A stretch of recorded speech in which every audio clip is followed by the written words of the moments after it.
बिस्मिल्लाहिर्रहमानिर्रहीम। अस्सलाम वालेकुम। आप देख रहे हैं मुझे मेरे YouTube चैनल पर और मैं मुज़म्मिल अफगान। सूबाई असम्बली का हल्का PP 116 फैसलाबाद 19।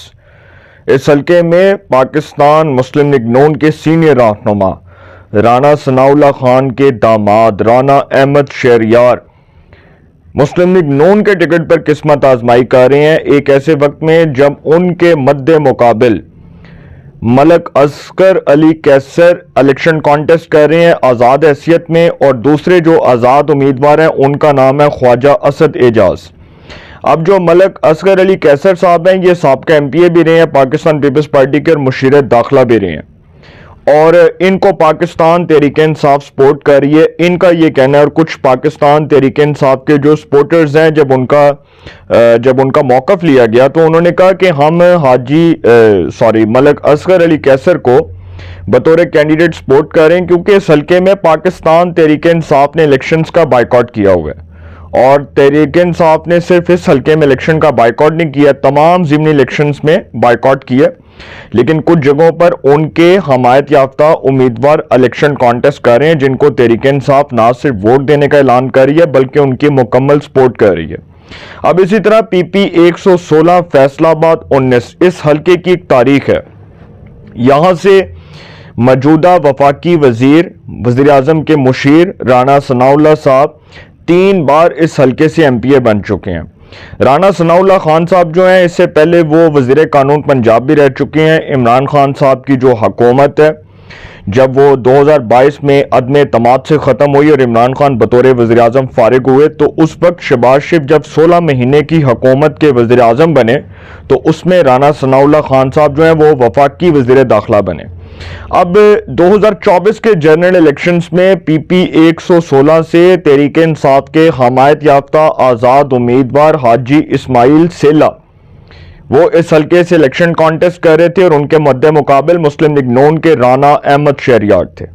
राना अहमद शहरयार को हाजी इस्माइल सेला से शिकस्त हुई। हाजी इस्माइल सेला पाकिस्तान तहरीक इंसाफ के हमायत याफ्ता आज़ाद उम्मीदवार के तौर पर जीते और मेंबर पंजाब असम्बली बने। सानिया 9 मई के केसेस के फैसलों की रोशनी में हाजी इस्माइल सेला को 10 साल कैद की सजा हुई। उनको सजा होने के बाद इस सीट को खाली करार दे दिया गया। इलेक्शन कमीशन ने इस हल्के में ज़िमनी इलेक्शन का शेड्यूल जारी कर दिया। 23 नवंबर 2025 को इस हल्के में बाई इलेक्शन होने जा रहा है। अब इस हल्के में सुनने में आ रहा है कि बड़ा कांटेदार मुकाबला होगा, लेकिन मैं ये समझता हूं कि इस हल्के में राना अहमद शहरयार जो राना सनाउल्लाह साहब के दामाद हैं और मुस्लिम लीग नून यूथ को भी रिप्रेजेंट करते हैं, इस वक्त उनकी पोजीशन बहुत मजबूत दिखाई दे रही है। और मजबूत इस लिहाज से दिखाई दे रही है कि उनके साथ एक ऐसे सियासतदान जो है उन्होंने कंधे से कंधा मिला लिया है, जो एक वक्त में कहा जाता है कि दो आपस में एक ही जमात में रहने वाले दो सियासतदान आपस में एक दूसरे के बदतरीन सियासी हरीफ कहलाते थे। आबिद शेर अली साहब, आबिद शेर अली साबिक वफाकी वजीर मुस्लिम लीग नून के मुत्तहिद बार रुकने कौमी असम्बली, 2002 में भी जीते, 2008 में भी MNA बने, 2013 में भी MNA बने। अब जो आबिद शेर अली साहब हैं ये चौधरी शेर अली के साहिबजादे हैं। चौधरी शेर अली साहब जो हैं वो एक वक्त में मुस्लिम लीग नवाज के टिकट पर मुत्तहिद बार मेंबर कौमी असम्बली रहे और फैसलाबाद में उनका बड़ा नाम था। और चौधरी शेर अली जो आबिद शेर अली के वालिद हैं ये नवाज शरीफ साहब के रिश्तेदार भी हैं।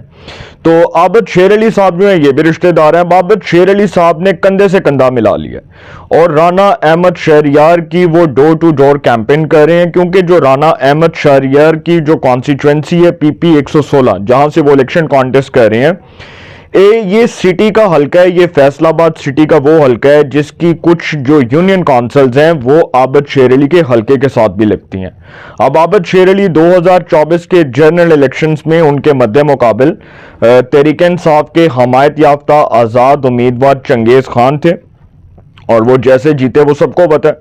तो उस हल्के के अंदर जो फैसलाबाद में जो कौमी असम्बली के बिलखसूस सीट्स पर जो इलेक्शन हुआ, सूबाई असम्बली की सीट्स पर इलेक्शन हुआ, जनरल इलेक्शन की बात कर रहा हूँ, उस पर बहुत गहरे तहफ़्फ़ुज़ात रहे मुस्लिम लीग नवाज की क़यादत को।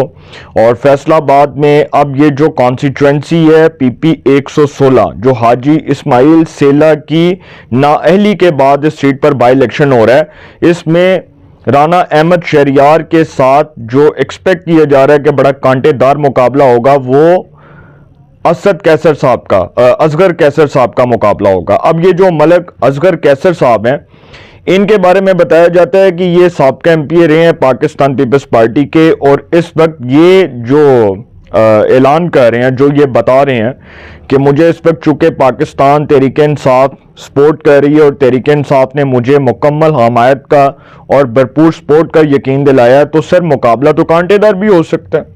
पहले ये एक्सपेक्ट किया जा रहा था कि राना अहमद शहरयार बाआसानी इस हल्के में बहुत लीड के साथ विन करेंगे और उनके मद्दे मुकाबिल कोई ऐसा उम्मीदवार नहीं होगा और मैदान खाली होगा। और जब मैदान खाली होगा तो वो शेर मुझे याद आ गया कि गलियां हो जन सुंजियां ते विच राना अहमद शहरयार फिरे, ते विच कल्ला राना शहरयार फिरे। अब जो राना शहरयार साहब हैं, उनके मद्दे मुकाबिल जो असगर कैसर साहब हैं, मलक असगर अली कैसर साहब, ये कह रहे हैं कि जी मैं इस हल्के में जीतूंगा और मैं एक बड़ी लीड के साथ विन करूंगा। लेकिन सर जो वाकफाने हाल फैसलाबाद से खबर दे रहे हैं और हमारे जो कुछ सहाफ़ी दोस्त खबर दे रहे हैं, नताइज डिफरेंट हो सकते हैं। और नताइज इसलिए डिफरेंट हो सकते हैं क्योंकि इस हल्के में जो बाई इलेक्शन है, इसमें मुस्लिम लीग नून की पोजीशन इसलिए मजबूत हो गई है कि तहरीक-ए-इंसाफ ने खुद अपने पांव पर कुल्हाड़ी मारी और इस हल्के में बाई इलेक्शन लड़ने की बजाय मैदान खाली छोड़ दिया। और जब मैदान आप खाली छोड़ दें तो आपका जो मुखालिफ उम्मीदवार है, आपका जो ओपोनेंट कैंडिडेट है, उसको बेनिफिट ये होता है कि उसके लिए वोट गेन करना बहुत आसान हो जाता है। तो अब राना अहमद शहरयार साहब जो हैं, उनके मुकाबले में तो तहरीक-ए-इंसाफ बेशक ये कि हमारे हमायत याफ्ता आज़ाद उम्मीदवार हैं, लेकिन तहरीक-ए-इंसाफ उनको दिल से तो सपोर्ट नहीं कर रही। अब ये जो मलक असगर अली कैसर साहब हैं, ये तो इनका क्लेम है ना, ये इनका दावा है। अभी तक तो तहरीक-ए-इंसाफ की क़यादत ने तो इस हवाले से कोई ऐलान नहीं किया। लेकिन जो राना अहमद शहरयार हैं, उनका ग्राफ और उनकी पोजीशन बहुत मजबूत दिखाई दे रही है और इस हवाले से वो जो मुतहरिक दिखाई दे रही हैं, बिलखसूस जो वो अपनी इलेक्शन कैंपेन कर रहे हैं।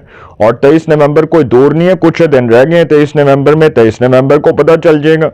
लेकिन राना अहमद शहरयार साहब के लिए अब तक रास्ता साफ है और उनको कोई दिक्कत, कोई दुश्वारी, कोई मुश्किलात दरपेश नहीं है। राना सनाउल्लाह साहब का भी उनको एक एज है, क्योंकि जब 2018 का जनरल इलेक्शन था, उस वक्त राना सनाउल्लाह दो कॉन्स्टिट्यूंसीज के ऊपर इलेक्शन कॉन्टेस्ट कर रहे थे, एक कौमी असेंबली की नशिस्त और एक सूबाई असेंबली की। जो सूबाई असेंबली की नशिस्त है, वहां से उनको शिकस्त हुई और कौमी असेंबली की नशिस्त से वो कामयाब हुए थे डॉक्टर निसार जट के मुकाबले में। लेकिन फिर जब 2024 का जनरल इलेक्शन था, उस वक्त राना सनाउल्लाह को डॉक्टर निसार जट, जो तहरीक-ए-इंसाफ के हमायत याफ्ता आज़ाद उम्मीदवार हैं, उनसे शिकस्त हुई। अब इसी तरह ये जो PP 116 है, इसके नीचे जो इसके ऊपर जो कॉन्स्टिट्यूंसी है, वो भी बड़ी इंपॉर्टेंट कॉन्स्टिट्यूंसी है। इसी तरह आबद शेर अली साहब का जो हल्का है, उसकी भी कुछ यूनियन काउंसिल इनके साथ लगती हैं। और फिर राना सनाउल्लाह साहब आबद शेर अली हाउस गए, वहाँ चौधरी शेर अली साहब से मिले और खुशगवार मुलाकात थी, हंसमुख थे, खुश मिजाज, दोनों तरफ से जो है वो बड़ा अच्छा मूड दिखाई दे रहा था।